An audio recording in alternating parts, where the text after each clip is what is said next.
Okay, yeah. So pretty much the continuation from part one, I put y'all on to pretty much how the feds was started. Not everything. I could get way more in depth, but like I said, I'm gonna make these videos nice and short. So I gave y'all the beginning on how the feds came about. Now I want to discuss on like how the feds is made up, the penitentiaries, how how it goes in the penitentiaries, the names, how they situated and things of that nature. So yeah, appreciate y'all for tuning in. If y'all can, hit the like button, subscribe, talk to me. Y'all talk back. Um, First things first, federal. If y'all didn't know, the federal penitentiaries are ran totally different from the state penitentiaries, right? Reason being is because in the federal system, you have any and everybody. You have any and everybody that can go to the feds and be situated together, as opposed to the state. Say, for instance, New York State. When you go to New York State, right, you will be situated with New York people, people that court crimes in New York, right? So even though you have an individual that caught a crime in New York from Atlanta or wherever the case may be, you'll still have those. Not saying that the predominantly of the people that's going to be in those jails when it comes to state is going to be New Yorkers. No matter whether you get sent upstate, downstate, you're in Rikers Island, right? That's how it goes. In the feds, that's not how it goes.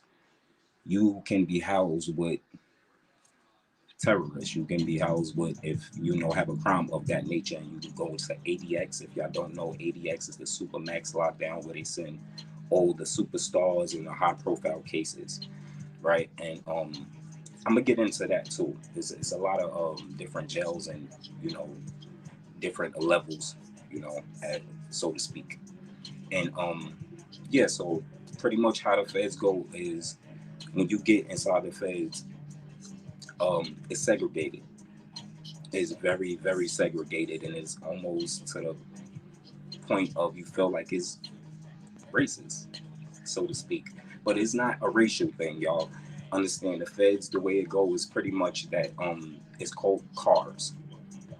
They call it cars, right? Whatever your group, whatever your city you from or whatever, that's who you go with. And the police will tell you, hey, you gotta go with your car. The police even understand, the terminology. So what happens is pretty much, you go into a federal system. Federal systems is real effed up and weird because one thing I need to let y'all know that even though it could be your first time in jail, first time in prison, you could be young, first crime, whatever, right? They automatically send, in the feds, they automatically send you to a maximum penitentiary when you have a certain classification. They give you 8 points off the rip when you're under a certain age. Now, I'm not going to freestyle. I should have wrote those down and had those for y'all. I think it's 25, 35, and 45, if I'm not mistaken. At a certain time, your points drop. But you can't have no points drop if you just got locked up, right? So what happens is if you're under 25, if I'm not mistaken, is the age, they automatically give you 8 points.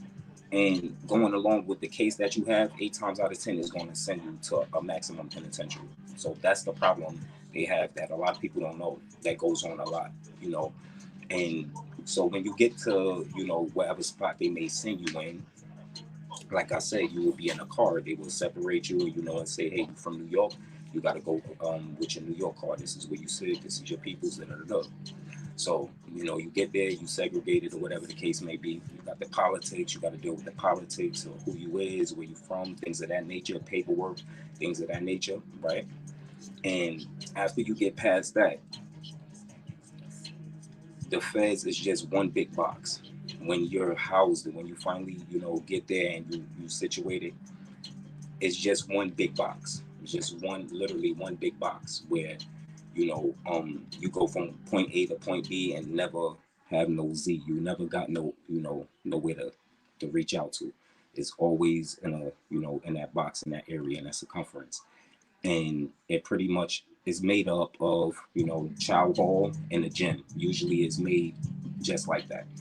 The gym will be on this end, and the chow hall will be on this end. The chow hall usually has R&D, where you're received at, where you come in at.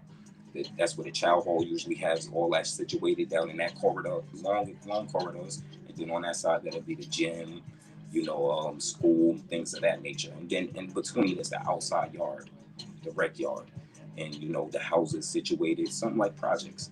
The houses situated all outside of it, but you have some yards that's situated a little different, like Lee County, Jonesville, Virginia, Lee County. They have houses that look like projects, like the steps is going up on top of each other, and the dorms, the units is like projects, if you ask me. But for the most part, especially Max, and I pretty much can only tell you about Maximum. I only been to medium, and I messed that up in 2 months. But I did 10 years and finally made it to the media and messed it up in 2 months. So I really only could speak and give y'all input on the maximum, penitentiaries. But yeah, that's how it's pretty much situated. It messes with your mind. They know how to, do those sort of things to put you in these remote areas like Victorville. What is it? The Sahara Desert, if I'm not mistaken. It's one of them deserts, just like literally in the middle of some desert, like just old desert island type shit. And when you look out, it's like you don't see nothing but nothing, right? Like you don't see nothing, and it's one of the most stressful things, and they do that, purposely. You just see barbed wires, and it's too much. But right, look, y'all got me reliving my own part. Me, cut that, yo. Cut that. Right now, just cut it. Yeah. Talking like I'm really in love. But anyway, yeah, and that's pretty much how the jails are made up inside of the federal institution. I could go a lot more in depth and give y'all, more pointers and things. If y'all want, y'all can reach down in the comments and ask me. I'll most definitely give y'all more pointers. But like I said, I'm gonna keep these videos nice and short. And that's pretty much the makeup of federal, institution. I know a lot of people ask and inquire about how the, the visitation goes.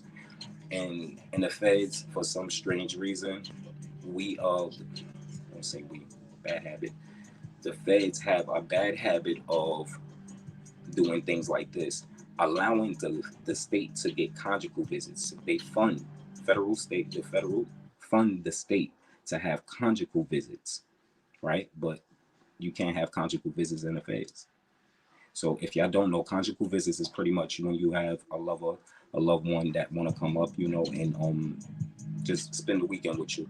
And it's called the conjugal visit, and you just have you and do your thing and have your way, or whatever the case may be, for a weekend or whatever the case. And the feds, they don't have that. When it comes to visitation, it sucks. Super sucks, super sucks, super sucks. You have some spots that's better than others, but for the most part, the way they handle it, the way they have it situated with you beyond these big old tables sometimes, and then sometimes they have you on metal benches with nothing in between you, so you can't make no type of moves. And it's just really depend on who you at, what type of CEO is on at the time, things of that nature. So yeah, and that is part 2 to Feds Exposed. I don't know what I'm gonna do for part 3. It's a whole load of stuff that I can drop for y'all. There's a lot of things coming because the feds have to be exposed, right? Am I going to be able to expose them? Maybe not. Platform not big enough. Soon come, though. Soon come. Make sure y'all stay tuned. Y'all know my motto. Y'all know the slogan. Stay branched up. Secure the bag. Secure your family.